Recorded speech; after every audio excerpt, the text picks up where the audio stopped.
아멘. 오늘 본문은 우리에게 하나의 큰 질문을 줍니다. 왜 의인 아벨은 죽고 악인 가인은 살아야 하는가? 또 이러한 질문이 있습니다.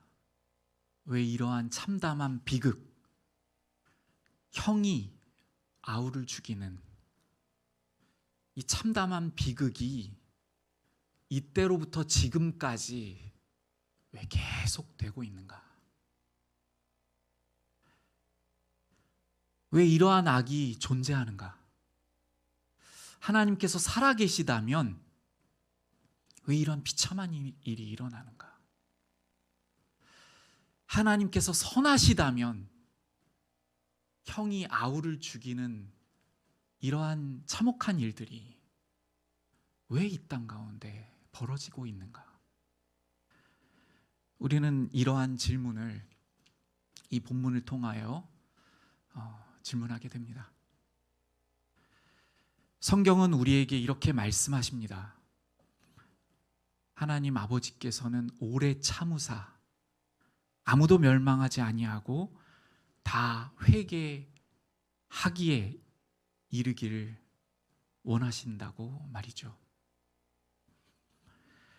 그래서 오늘 우리는요, 의인 아벨은 죽고 가인이 살았는데, 그리고 하나님께서 표를 주사 가인으로 하여금 그 죽음을 면케하시는 이 은혜가 우리에게 어떠한 의미인지를 살펴보고자 합니다. 그리고 이것을 살피기 위하여 가인이 지금 범죄한 이 살인이 무엇인가 들여다보려고 하고요. 그 가인의 죄성과 살인을 들여다보면서 우리 안에도 그 동일한 죄성이 있음을 살피려고자 합니다. 가인은 이 땅에서의 삶을 비참한 살인자로 그렇게 살았다고 우리에게 오늘 말씀이 기록합니다. 오늘 우리가 본 본문, 가인이 그의 아우 아벨에게 말하고 그들이 들에 있을 때에 가인이 그의 아우 아벨을 쳐 죽이니라. 이렇게 비참한 살인을 시작한 첫 번째 인물로 성경이 기록합니다. 아담과 하와가 낳았던, 생육법으로 낳았던 첫 번째 사람이, 그것도 첫 번째 그 사람이, 성경에 보시면 장자가 굉장히 중요한 역할을 하는데 사실 아담에겐 장자입니다. 그 장자였던 가인이 살인자가 되었습니다. 가인이 아니었다면 다른 사람이 우리의 이러한 본성을 먼저 나타내는 어떠한 사람이 되었겠지만 불행하게도 가인이었습니다. 하나님께서는 8절 앞에서 7절에서 그 죄를 다스리라고 하셨습니다. 지금 동생을 미워하고 분노하고 죽이고자 하는 그 죄를 가인아, 너 다스려야 된다, 이겨야 한다, 이렇게 말씀하여 주셨어요. 그럼에도 불구하고 가인은 동생을 죽였습니다. 이제 가인의 살인에 대해서 좀 살펴보겠습니다. 9절을 보시면 가인에게 물으십니다. 여호와께서 가인에게 이르시되 내 아우 아벨이 어디 있느냐? 내 아우 아벨이 어디 있느냐? 살인이 무엇입니까? 아벨이 살아 있었다면요, 땅에서 많은 것들을 누리며 새로운 경험을 하며 그 곳곳마다에서 하나님께서 주시는 많은 것들을 찬양하고 감사하고 감격하고, 우리가 아벨이 가장 중요한 것을 하나님께 드렸던, 하나님께서 받으실 만한 심령이었고 그 제사를 드렸던 아벨이라는 것을 알잖아요. 그리고 신약 성경에서도요, 여러 차례 의인으로 말씀하십니다. 예수님께서도 그렇게 말씀하셨고요, 히브리서 기자도 말씀하고요, 사도 요한도 성령의 감동으로 아벨을 말합니다. 주님과 아주 깊은 관계를 맺었던 아벨이기 때문에 만약에 아벨이 그대로 있었다면 하나님께서 이렇게 말씀하셨잖아요. 아벨 어디 있느냐? 가인에게요. 하나님과 깊은 사랑의 교제를 누리면서 하나님 너무 감사드려요. 양을 키우면서 하나님 너무 감사드려요 하는 그 아벨이요. 그 아벨이 하나님 앞에 영광 올려드릴 수 있는 시간을 끝내버린 겁니다. 하나님과 깊은 사랑의 교제를 나눌 수 있는 그 시간을 이제 멈춰버린 것입니다. 하나님께서는 아벨에게 기쁨을 주시기를 원하셨을 거예요. 하나님께서 받으실 만한 제사였잖아요. 성경이 기록된 첫 번째 심령과 제사. 하나님께서 얼마나 아벨이 기쁘셨을까요? 많은 것들로 이 땅에 살 때에도, 천국에 오기 전에도요, 아벨은 구원받아서 천국에 있을 것을 믿습니다. 그런데 천국에 가기 전에 이 땅에 사는 동안에도 하나님께서는 아벨에게 많은 것들을 누리게 하시기를 원하셨을 것입니다. 많은 기쁨들, 많은 행복들, 다양한 것으로 아벨에게 채워주시기를 원하셨을 거예요. 그 아벨, 나의 사랑 아벨 어디 있느냐 하시는 것이죠. 그래서 가인은 하나님께서 아벨에게 이 땅에 주시기로 원하신 그 뜻을 가로막는 자가 되었습니다. 하나님께서 아벨에게 많은 것들을 부어주시기를 원하셨을 텐데 그 뜻을 대항하는 자가 되었습니다. 또 생각해 볼까요? 아벨이 어디 있느냐 이러잖아요. 지금 이러시잖아요. 아벨이 어디 있느냐? 내 아벨 어디 있느냐? 아벨이 부모와 이웃과 사랑하면서 살아갈 때에 그 무한한 가능성들, 기쁨의 가능성들을 제거했는데요. 오직 하나님께서 생명의 주관자이시죠. 오직 하나님께서 생명을 주관하실 수 있으십니다. 그런데 가인이 아벨의 생명을 취한 것이죠. 그러니까 가인은 이 하나님의 이 주권, 생명을 주관하시는 하나님의 주권의 정면으로 대항한 것이고요. 뿐만 아니라 하나님께서 모든 자들의 아버지 되시는 그 아버지의 마음에 아주 큰 상처를 드린 것입니다. 이것을 참 동시에 우리가 살펴볼게요. 하나님의 권리를 침해했죠. 어떠한 권리입니까? 생명을 주관하시는 권리와 그 생명에 대하여 판결하시는 권리입니다. 어디 맛집에 갔다고 생각해 볼게요. 저도 맛집을 좋아해요. 많이 알지는 못하지만 가면은 사람들이 많이 막 어떨 때는 길 밖에도 막 나와가지고 막 줄 서 있잖아요. 그런데 줄 서고 있는데 거기에 요즘에 무슨 이렇게 웨이팅 이런 게 없어가지고 뭐 이렇게 서고 있는데 줄을 그냥 서고 있는데 갑자기 난데없이 누가 끼어들기라도 하면 어떻습니까? 사실 굉장한 권리 아니잖아요.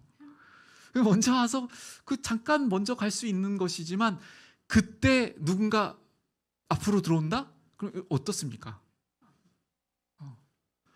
너무 속상하고 굉장히 작은 권리인데도 그렇잖아요. 우리가 부모된 어떤 책임과 권리에 대해서 생각해 볼게요. 부모가 자식을 낳았고요. 그래서 자식을 사랑하면서 날마다 그 자식과 동행하고 사랑을 나누고 또 보호자로서 살기를 누구나 원하죠. 그래서 그 자녀가 잘 되기를 바라고 함께 하기를 원합니다. 그런데 누군가가 그 권리를, 그 보호자의 권리를 빼앗아 가서 그 부모가 누려야 할 것을 제한하고 그래서 유괴해서 그 부모와 만나지 못하게 하고 뿐만 아니라 만약에 죽인다면 그 부모는 어떻습니까?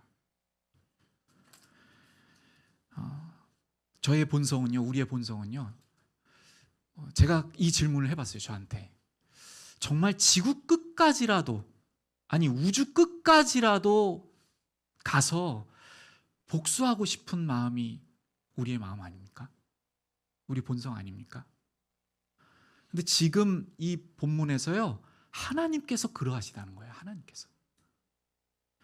하나님께서 아벨을 찾고 계시고, 그리고 아벨에 대한 모든 권리를 하나님께서 갖고 계신데, 아벨의 생명, 아벨을 판결하시고 판단하신 모든 그것을 하나님께서 누리시고 하나님께서 하셔야 돼요. 그리고 아들과 같이 아벨과 그 누리실 모든 것들, 기뻐하고 즐거워하고, 또 하나님께서 아벨에게 무언가를 주시면 아벨이 또 얼마나 감사했을까요? 그럼 또 하나님께 드리고, 그럼 하나님께서 또 너무 즐거워하시고, 이러한 것들 말이죠. 근데 그것을 다 빼앗아간 겁니다. 하나님께서 어떠셨을까요? 그래서 이러한 고통이 더 이상 이 땅 가운데 있으면 안 되겠다 하셔서요, 출애굽기에서 하나님께서 모세에게 이렇게 말씀하셔요. 한번 들어보세요. 사람이 그의 이웃을 고의로 죽였으면 너는 그를 내 제단에서라도 잡아내려 죽일지니라. 그러니까 누군가가 고의로 살인을 하잖아요. 그러면 하나님의 제단에 있어도, 하나님의 제단에 가서 그 제단의 뿔을 잡고 있어도 그를 잡아내려서 죽이라는 거예요. 이 고통이 얼마나 심하시면요, 정말 두고 보실 수가 없는 거죠. 이 하나님께서 받으시는 이 상처와 고통, 사랑하는 아들들을 잃으시는 이 고통, 그리고 그 아들을 잃고 슬퍼하는 이 땅의 호소들, 이 땅의 눈물들, 이 땅의 고통들, 바라보실 수가 없으신 것입니다. 그래서 이 부분은요, 죽이기 위한 계명이 아니에요. 보호하시기 위한, 더 이상 이 고통이 이 땅에 있기를 바라지 않으시기 때문에 이렇게 강력한 말씀으로 법을 주시는 것입니다. 모세가 이 계명을 받기 전에요, 그때까지 하나님께서는 기다리지 않으셨어요. 노아에게도 이것을 분명히 말씀하셨습니다. 창세기 9장에서요, 다른 사람의 피를 흘리면 그 사람의 피도 흘릴 것이니 이는 하나님이 자기 형상대로 사람을 지으셨음이니라. 하나님의 형상대로 사람을 지으셨기 때문에 그 사람의 피를 흘리게 하면 그 피를 흘린 자도 심판을 받을 것이다. 왜냐하면 하나님의 형상대로 지은 아주 귀중한, 하나님께서 사랑하고 존중하고 존귀히 여기는 그 사람이기에 이 살인은 이토록 끔찍한 것입니다. 이렇게 하나님께서는 누군가에게 하나님께서 주신 생명, 하나님께서 주셔서 살도록 하신 그 생명이 그 안에 자유롭게 펼쳐지기를, 누리기를 원하셨습니다. 그런데 가인은 그 하나님의 뜻에 정면으로 맞섰고요, 아벨에게 주신 모든 권리와 자유와 생명을 끝내버렸습니다. 그러면 이제 하나님의 공의로서 가인이 죽어야 하는 것 아닙니까? 그렇지 않습니까? 그런데 하나님께서는요, 가인을 이 자리에서 바로 심판하지 않으셨어요. 바로 죽이시지 않으세요. 왜 그러시죠? 이 문제가 제가 앞서서 질문 드렸던 바로 그 문제입니다. 고통의 문제라고 하는 문제. 왜 하나님께서 살아계시다면, 왜 선하신 하나님께서 살아계시다면 이러한 비참한 일이 일어나는가? 그래서 무신론자들은요, 이 문제를 가지고 우리를 공격해요. 하나님을 믿는 우리를 공격합니다. 너희가 믿는 그 하나님께서 정말 살아계시다면, 그리고 선하시다면 어떻게 이렇게 비참한 고통의 문제가 이 땅에 있을 수 있는가? 그러면 다른 한 가지 질문을 제가 드려볼게요. 지금 이 본문에서 아직 죽기 전이라고 생각하고요. 아벨과 가인 두 사람이 다 시간이 있고 생명이 있습니다. 둘에게 동시에 죽음이 찾아왔다고 해볼게요. 아벨은 어떻게 됩니까? 아벨은 구원을 받습니다. 가인은요? 구원받지 못합니다. 구원받지 못해요. 가인은 본문에서 어떻게 말하냐면 이제 하나님께서 그에게 주실 형벌에 대해서 말씀하세요. 이 땅에서의 형벌, 영원한 형벌 말고요. 이 땅에서 땅이 그에게 더 이상 효력을 주지 않을 것을 말씀하세요. 이 땅의 고통이 더하여집니다. 그런데 가인이 어떻게 말하냐면 제 죄벌 지기가 너무 무겁다고 말해요. 동생이 어디 있느냐 물으실 때에 모른다고 말해요. 하나님, 제가요 동생을 지키는 자입니까? 너무 뻔뻔해요. 그것에서 더 나아가서요, 하나님께서 살인을 한 것에 대해서 말씀하시고 내가 무엇을 하였느냐, 무엇을 하였느냐가 제가 앞서서 말씀드렸던 그 점들입니다. 하나님을 대적하였고 동생의 생명을 끝내버렸고 하나님의 자리에 올라가서 그 심판하셔야 하시는 하나님, 생명을 주관하시는 하나님, 그 아들과 사랑의 교제를 충만히 누리기를 원하시는 그 하나님, 그 하나님의 뜻을 다 꺾어버린 내가 무엇을 하였느냐, 못 깨닫죠. 얼마나 대단한 일들로 하나님께 대적했는지 못 깨닫습니다. 그러고 나서 형벌을 말씀하시니까 자기가 받는 고통이 크대요.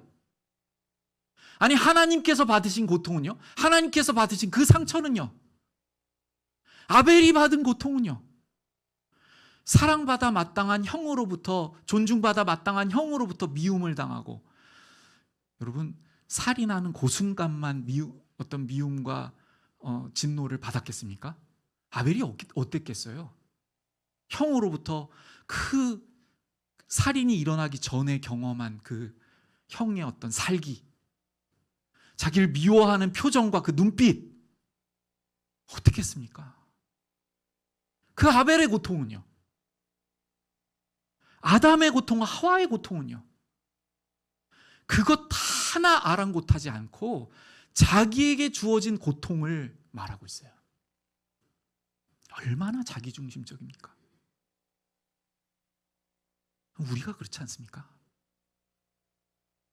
우리가 하나님의 권리를 침해하고 하나님의 뜻에 대항하고 때에 따라서는 마음으로 누군가를 그토록 미워하고 때에 따라서는 상처도 주고 때에 따라서는 내 안에서 판결도 내리고 때에 따라서는 그 판결한 것을 가지고 나아가서 실행하기도 하고, 우리가 그러지 않습니까?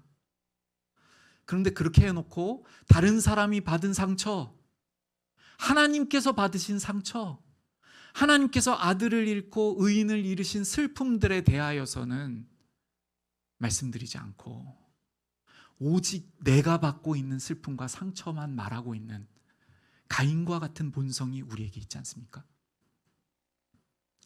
조금도 자신이 어떠한 짓을 했는지 몰라요. 자, 지금 하나님께서 가인을 심판하시면 어떻게 됩니까? 가인은 영원히 끝납니다.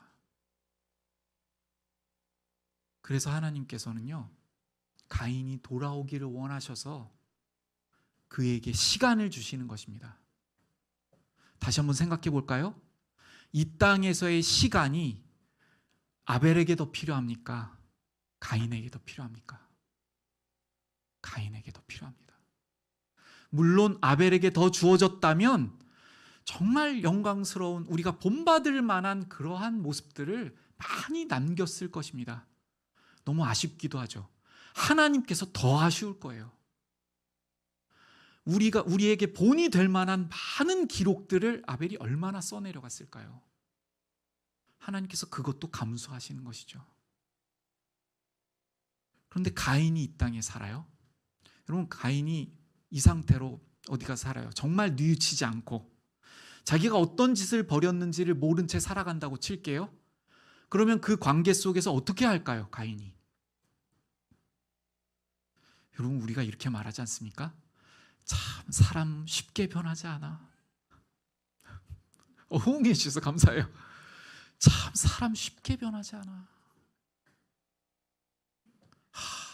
제가 우연히 어떤 프로그램을 보다가 이렇게 누군가 고백하는 것을 듣게 됐어요. 제가 그리고 무릎을 치면서 맞다고 했어요. 그 어떤 분이 이렇게 말하더라고요. 사람은 고쳐서 쓰는 게 아니더라고요. 이게 무슨 이야기였냐면 이제 결혼한 분이, 와이프가 자기 남편을 두고 이렇게 이제 쭉 생활해 오다가 수십 년 이제 결혼 생활 유지하고 그 남편에 대해서 말하는 거예요. 참 사람 고쳐 쓰는 거 아니더라고요. 정말 고치기 어렵잖아요. 가인이 지금도 이러한데, 살인을 져놓고도 바로 이러한데 어떠한 인생을 살까요? 하나님의 오래 참으심으로 가인에게 주신 기회를 가인이 어떻게 살까요? 상처 주고 자기 권리를 주장하고 다른 사람이 해받은 것 하나도 아랑곳하지 아니하고, 그러면 살면 살수록 고통의 문제는 늘어납니다. 생각해 보겠습니다. 우리 중에 두 사람이 살고 있다고 할게요. 교회 안에 두 사람이 살고 있어요. 한 사람은 아벨과 같이 정말 참회의 심령이 되어서 하나님 앞에 구원자를 바라는 그러한 사람이라고 하겠습니다. 한 사람은 가인과 같아서 모습으로는 교회를 다니고 있으나 진실로 구원자 되신 하나님을 구하여 본 적이 없다고 가정하겠습니다. 곧 진정으로 회개한 적이 없는 사람이라고 생각해 볼게요. 두 사람이 교회를 같이 다닙니다. 이 사람이 그러니까 진정으로 하나님 앞에 죄인임을 모르는 사람으로 인해서 이 사람이 상처를 받고 고통을 받겠죠. 이 부분을 하나님께서는 허용하고 계시죠. 이 사람을 위해서요. 그럼 이 사람을 위해서는 허용하는 게 아니실까요? 아벨과 같이 의로운 사람을 위해서는 하나님께서 그냥 참아라 하시는 걸까요? 아닙니다, 여러분. 이 고통의 문제는 아벨과 같이 의로운 사람에게는 어떻게 하나님께서 사용하시냐면 더욱 하나님의 성품을 닮아가는 기회가 되게 하십니다. 그래서 정금과 같이 하나님의 성품을 닮아서 하나님의 마음을 그 고통 가운데 알아가고 하나님께서 어떠셨을까? 하나님께서 어떠하신 분이신가? 그래서 그 하나님께서 하시기 원하시는 사랑의 성품을 나의 인내로서 이 땅에 만들어내는 그러한 사람으로 살아가게 하십니다. 그러므로 악까지도 고통까지도 사용하시는 하나님이시다 하는 것을 알았기 때문에 성경은 우리에게 모든 것이 합력하여 선을 이루느니라 선언하시는 것입니다. 그러면 악인에게는요? 악인에게는 스스로 만들어낸 고통, 그리고 또 다른 악인으로 인한 고통 때문에 점점 그 마음을 낮추셔서 아벨이 행했던 그 자리, 그 어떤 것을 드려도 아깝지 않은 진정으로 하나님을 만나는 그 자리까지 인도하여 주시는 것이죠. 그렇기 때문에 고통의 문제가 있는 것입니다. 그렇기 때문에 하나님께서는 가인에게 시간이 필요한 것을 아셔서 오늘 우리가 읽었던 마지막 구절인 15절에서 아니다 가인아. 가인이 이렇게 말했어요. 가인이 저를 만나는 자가 저를 죽일 것입니다. 제 죄벌이 중하여 제가 견딜 수가 없습니다. 저를 만나는 자가 저를 죽일 것입니다. 이 어떤 표현일까요? 오늘의 저로서는 이러한 표현으로 들렸습니다. 삶을 포기하겠습니다. 너무 고통스러우니 만나는 자가 저를 죽일 것입니다. 한 것으로 보여요. 어떤 회개의 의미로 잘 들려지지가 않습니다. 그런데도 불구하고요, 하나님께서는요, 기회를 더 주세요. 아니다, 가인아. 너를 누군가 죽인다면 그 형벌은 7배나 더하리라. 이렇게 하시면서 죽음을 면하게 하셔요. 누구 때문이죠? 가인 때문에. 또 누구 때문에요? 아벨이 아닌 또 다른 의인 때문에. 그의 삶을 또한 가인을 통하여 정금과 같이 되게 하시기 위하여. 그러므로 하나님의 오래 참으심은 의인과 같은 아벨을 위한 것이기도 하시고요. 또 아직 진정한 회개에 이르지 못한 악인들을 위한 것이기도 합니다. 마지막으로 아벨과 같은 의인의 의미를 잠깐 나누고 마치겠습니다. 아벨도 우리와 동일한 본성을 가진, 아벨도 가인과 같이 얼마든지 살인할 수 있는 그 죄의 본성을 가지고 태어났습니다. 그런데 의인이라고 칭하시죠? 왜입니까? 구원자가 필요하다는 것을 알았기 때문입니다. 하나님, 저의 하나님이 되어주셔서 저를 구원하여 주시지 아니하시면, 그래서 모든 것을 드리는 거잖아요. 저는 하나님이 필요합니다. 저를 구원하여 주옵소서. 이러한 심령이 바로 의인입니다. 하나님, 모든 순간에 저를 구원하여 주옵소서. 제가 말하고, 제가 뭘 대단한 걸 때로는 뭔가를 한다고 할 때 다른 사람의 권리를 짓밟는 줄도 모르고 하나님의 기쁨을 앗아가는 줄도 모르고 제가 판단할 수 있사오니 저의 모든 순간에 저를 구원하여 주시옵소서.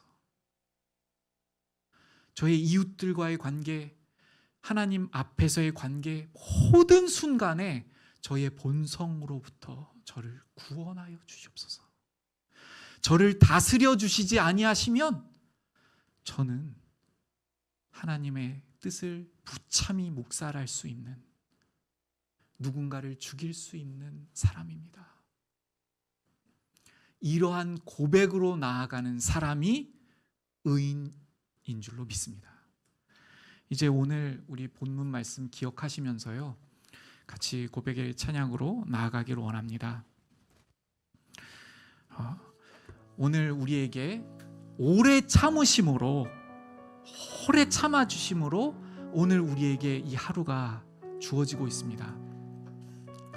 정말 한없으신 인내하심으로, 오래 참으심으로요, 만약 우리가 아벨과 같이 정말 진정으로 구원자를 찾고 만난 참 회개의 사람이라면 이렇게 기도하기를 원합니다. 주님, 이 고통 가득한, 정말 동생을 죽이는 이러한 고통의 세상 가운데에 저를 정금과 같이 붙들어 주심으로 주님의 인내하심의 사랑을 저 또한 나타내는 하나님의 사람으로 살아갈 수 있도록 인도하여 주옵소서. 이 고통의 인생을 통하여 불과 같이 저를 단련하여 주시기를 원합니다. 이렇게 기도드리길 원하고요, 혹여 우리 중에 주님을 진정으로 경험하고 만나는 참 회개의 자리에 이르지 못한 것 같다면 주님, 이 고통의 삶을 통하여 온전히 주님만을 붙들고 주님의 십자가가 나를 위하여, 주님께서 죽으신 것이 바로 나를 위하여 죽으신 그 십자가의 은혜임을 진정으로 고백하는 자리로 인도하여 주옵소서. 우리의 고통 가득한 인생을 통하여서라도 저의 손을 붙들어 주옵소서. 이렇게 주님 앞에 간구로 나아가기를 원합니다. 이 찬양 들으시면서 주님 앞에 기도로 나아가겠습니다.